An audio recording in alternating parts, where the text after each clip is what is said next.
Hello friends, welcome to Shiva ज्ञान।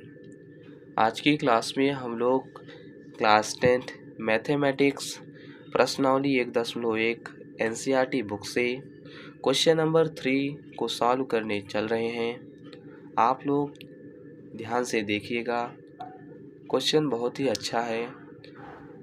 अगर आप प्रश्नावली 1.1 के ही क्वेश्चन नंबर फर्स्ट को आप सॉल्व किए होंगे तो ये क्वेश्चन आपको बहुत इजी लगना चाहिए, क्योंकि ये क्वेश्चन सेम टू सेम वैसे ही है जैसे पहला क्वेश्चन था, वैसे ही तीसरा प्रश्न भी है। ठीक है, देखिए क्वेश्चन फर्स्ट क्या है।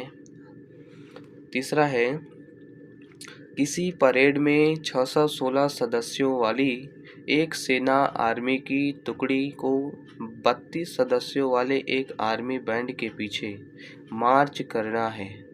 दोनों समूहों को समान संख्या वाले स्तंभों में मार्च करना है।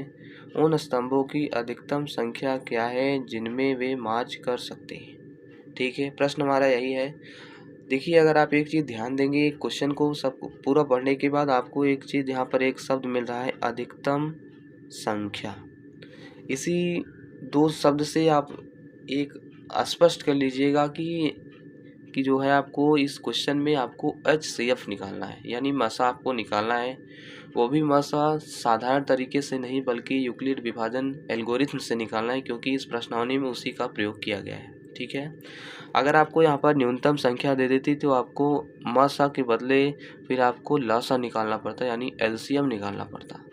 देखिए फिर से, यदि क्वेश्चन में आपको अधिकतम संख्या अगर बोले तो आपको HCF यानी मसा निकालना है, और यदि न्यूनतम संख्या बोले तो आपको लसा यानी LCM निकालना है। ठीक है, इसमें अधिकतम संख्या बोला है तो हमको जो है HCF निकालना है यानी मसा। तो आइए हम स्टार्ट करते हैं। देखिए, जैसे कि हमने पहले के क्वेश्चन में जो पहला क्वेश्चन हम लोग सॉल्व किए तो उसमें हम एक चीज़ बताए थे आपको कि यूक्लिड विभाजन एल्गोरिथम होता क्या है। क्या होता है, A बराबर BQ प्लस R होता है। ये यूक्लिड विभाजन एल्गोरिथम का या सूत्र कर लीजिए या कुछ भी आप कर लीजिए, यही इसका मेन कंसेप्ट यही है। A बराबर BQ प्लस R। A आपका जो है वहाँ पर भाज्य है, B भाजक है, Q आपका भागफल है या R आपका शेषफल है। आपको क्या करना है, आपको दो संख्याएं दी हुई हैं। सबसे पहले आपको कुछ नहीं करना है। देखिए क्या करना है, 616 आपको एक संख्या है, एक संख्या 32 है। देखिए जो संख्या बड़ी है आपको उसको A के बराबर मान लेना है। A यानी आपका होता है भाज्य। 616 आपको A मान लेना है, और B आपको जो दूसरी संख्या है आपको उसको B के बराबर मान लेना है। हमने उसमें उस वीडियो में एक चीज़ और चर्चा की थी। देखिए यहाँ पर जो होता है हमारा, यहाँ पर भाजक होता है, यहाँ पर भाज्य होता है, यहाँ होता है भागफल, और यहाँ देखिए नीचे हमारा होता है शेषफल। ये बात आप ध्यान दीजिए, क्योंकि ये बहुत छोटी कक्षाओं में बताया जाता है, उसी का प्रयोग यहाँ पर किया गया है। ठीक है, सबसे पहले हमने क्या किया, जो संख्या बड़ी है हमने उसको A मान लिया, जो उससे छोटी है दूसरी संख्या उसको हमने B के बराबर मान लिया। ठीक है, उसके बाद आपको क्या करना है कि यूक्लिड विभाजन एल्गोरिथम का प्रयोग करना है। यूक्लिड विभाजन एल्गोरिथम से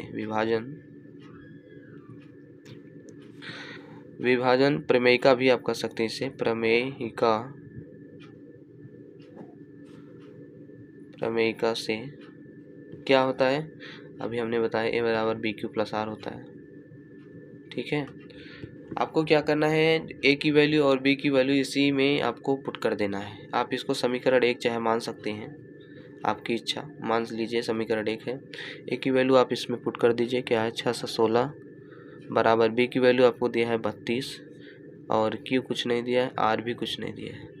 अब आपको क्या करना है, देखिए यहाँ पर जो होता है हमने यहाँ पर बताया कि ये भाजक B है, B के स्थान पर 32 है, यानी 32 है, यहाँ पे ये भाजक है, ये भाज्य है, यहाँ आपका भागफल आएगा, यहाँ पर आपका ये शेषफल है। ठीक है, तो आपको 32 से आपको इसमें भाग लगा देना है। 616 में अगर आप भाग लगाते हैं तो 32 दूना 64, ज़्यादा हो जाएगा, हमें 61 ही चाहिए, तो 32 से कम 32 कर सकते हैं।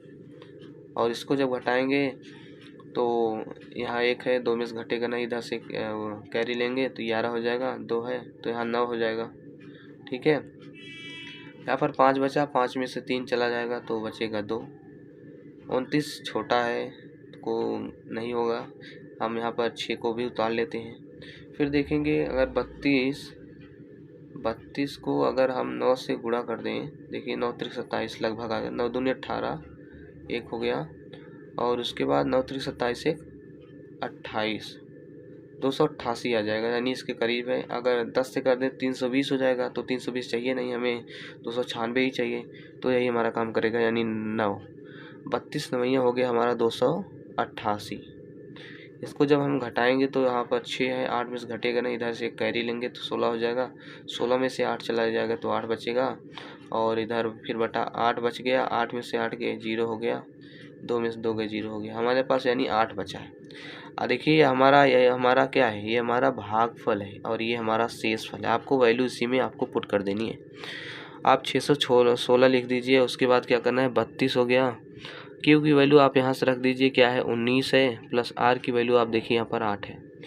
अगला स्टेप आपको ध्यान देना है, आप क्या करना है, जो देखिए हमारा भाजक होता है, इस स्टेप में जो हमारा भाजक है और जो शेषफल है, इसी दो का कार्य अगले स्टेप में किया जाएगा। जो हमारा भाजक है वो आने वाले अगले स्टेप में हमारा जो है ये भाज्य बन जाएगा, क्या भाज्य, ये हमारा भाज्य यानी ए बन जाएगा, और हमारा जो शेषफल आर है वो हमारा भाजक यानी बी बन जाएगा। ठीक है, ये हमारा बन जाएगा भाजक ए। 8 हो गया। फिर आपको कुछ नहीं करना है, आपको उसी यानी यूक्लिड विभाजन प्रमेय का जो हमारा सूत्र है इसी के हिसाब से आपको चलना है। हमने ए के बराबर इसको मान लिया भाजक बन गया, ये बी हमारा ये हमारा भाज्य बन गया, और बी के स्थान पर हमने 8 रखा, ये हमारा भाजक है। क्यू की वैल्यू अभी हमें नहीं पता तो हम क्यू ही लिख देते हैं, फिर आर की वैल्यू भी नहीं पता तो आर लिख देते हैं। फिर आपको क्या करना है, 8 से 32 में भाग करना है, 8 भागे 32 आपको कर देना है। ठीक है, तो 8 चौके 32 आप जानते ही, आप ये बहुत नॉर्मली सवाल है। 8 चौके 32 हो गया, तो आप क्या करेंगे, 32 बराबर 8 गुणे क्यू की वैल्यू, क्यू यानी हमारा क्या भागफल, क्यू 4 है तो 4 कर दिए, प्लस आर की वैल्यू यहाँ कुछ नहीं यानी क्या 0। देखिए आप एक चीज़ ध्यान दीजिएगा कि जब आपको एचसीएफ निकालना हो यूक्लिड विभाजन एल्गोरिथम यानी प्रमेयिका से, तो आपको ये ऐसे ही प्रक्रिया आपको करनी पड़ती है। आपको तब तक करनी है जब तक कि आपको शेषफल 0 ना हो जाए। शेषफल जब 0 हो जाएगा तो समझ लीजिएगा कि आपका जो क्वेश्चन है उसका हल आपका हो गया। और देखिए इस स्थिति में जो हमारा भाजक रहेगा, ध्यान से सुनिएगा, इस स्थिति में जब हमारा शेषफल 0 हो जाए और जो हमारा भाजक रहता है वही हमारा HCF हो जाता है। ये बात आप एकदम ध्यान से सुन लीजिए, फिर से सुनिए। इस तरह के अगर आपको प्रश्न दिया है, 2 संख्या दी है, तो आपको पहले जो संख्या बड़ी है उसको आपको a के बराबर मान लेना है। उसके बाद देखिए जो संख्या उससे से छोटी है उसको आपको b मान लेना है।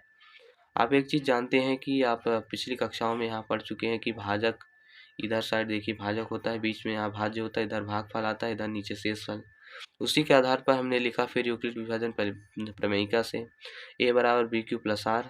ठीक है, हमने वैल्यू पुट कर दी, a की वैल्यू यहाँ से और b की वैल्यू यहाँ से पुट कर दी, और उसके बाद क्या करना है, वैल्यू पुट कर दी तो q की वैल्यू और r की वैल्यू हमें अभी दिया नहीं है, तो हमने फिर 32 से, ये हमारा भाजक है, ये भाज्य है 616, हमने इससे भाग लगा दिया। तो देखिए यहाँ पर हमने भाग लगाया तो 19 में यहाँ पर भागफल मिल गया और 8 हमारा शेषफल मिल गया, हमें इसमें वैल्यू रख दी भागफल और शेषफल की वैल्यू। फिर देखिए अगले स्टेप में हमने क्या किया कि जो हमारा भाजक था वो हमारा भाज्य हो जाएगा और जो हमारा शेषफल था वो हमारा भाजक हो जाएगा, हमने इसमें भी कर दिया। फिर क्यू की वैल्यू हमने इसे समीकरण से तुलना कर दी, क्यू प्लस आर हमें मिला, क्यू की वैल्यू हमें दिया नहीं अभी, तो हमने फिर से भाग किया, 8 का भाग 32 से लगाया तो हमें क्यू की वैल्यू 4 मिल गई और शेषफल हमारा 0 हो गया। हमें इसी का था इंतज़ार, 0 हो गया। जब शेषफल हमारा 0 हो जाए तो हमें इस पूरे क्रिया को हमें इसी पर रोक देना है, और इस स्थिति में जो हमारा भाजक रहता है वही हमारा HCF हो जाता है। ठीक है, उम्मीद करता हूँ आप लोग को क्वेश्चन समझ में आ गया होगा। यदि यह क्लास आपको अच्छी लगी हो तो लाइक कीजिएगा। अगर आपको कुछ भी डाउट कहीं भी लगता है तो आप कमेंट बॉक्स में कमेंट आप हमें कर सकते हैं, और उसका अवश्य समाधान किया जाएगा। अगर क्लास आपको अच्छी लगी हो तो लाइक कीजिएगा, चैनल को सब्सक्राइब कर लीजिएगा, क्योंकि इसी तरह की क्लासेस आपको प्रोवाइड इस चैनल पर की जा रही हैं और लगातार शायद की भी जाएं। और बस आज के लिए इतना ही, फिर मिलते हैं अगले क्वेश्चन के साथ। तब तक के लिए बाय।